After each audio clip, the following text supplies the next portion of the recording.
আসসালামু আলাইকুম ভিউয়ার্স, আপনারা যারা আরবি ভাষায় কথা বলা শিখতে চান সবার আগে আপনি বেশি বেশি করে আরবি শব্দের অর্থ শিখবেন, তাহলেই আপনি খুব সহজে আরবিতে কথা বলা শিখতে পারবেন।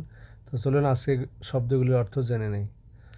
আরবিতে জাহাবুন মানে স্বর্ণ, নাখাল মানে গাছ, খেসাব মানে কাঠ, রোমেল মানে বালি, তোরাব মানে মাটি, দাওয়া মানে ঔষধ, তবিব মানে ডাক্তার, কাসা মানে গ্লাস, জুজাস মানে গ্লাস, গরুরা মানে বোতল, হুনাক মানে ওখানে বা সেখানে, সাবুন মানে সাবান, সিল্লিম মানে সিঁড়ি বা মই, নামুস মানে মশা, হোয়েন মানে কোথায়, খাজ্জান মানে ট্যাঙ্কি, জাফ মানে শুকনো, তানি মানে অন্য, রতব মানে ভেজা, হার মানে গরম, সোরা মানে ছবি, মুখ মানে বুদ্ধি, ফাউম মানে মুখ, সার মানে চুল, ফার মানে ইঁদুর, ইয়াত মানে হাত, রিজল মানে পা, রেহা বা রিহা মানে গন্ধ, রেজ্জা মানে ফেরত, দেন মানে বাকি,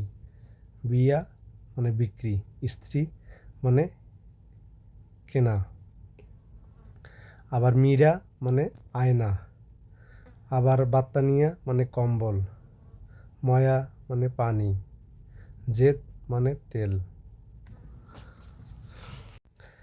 ফ্রি আরবি ব্লাস, দই আরবি জবাদি, তিন আরবি নাহার, সিম আরবিতে সরিহা, কঠিন আরবিতে সাফ, ভেজা আরবিতে রুতুবা, সুন্দরী আরবিতে জামিলা, মনিটর আরবিতে শাসা, চার্জার আরবি শাহান, আমরা আরবি নাহানু, তোমরা আরবি আন্তুম, মেমোরি জাকেরা,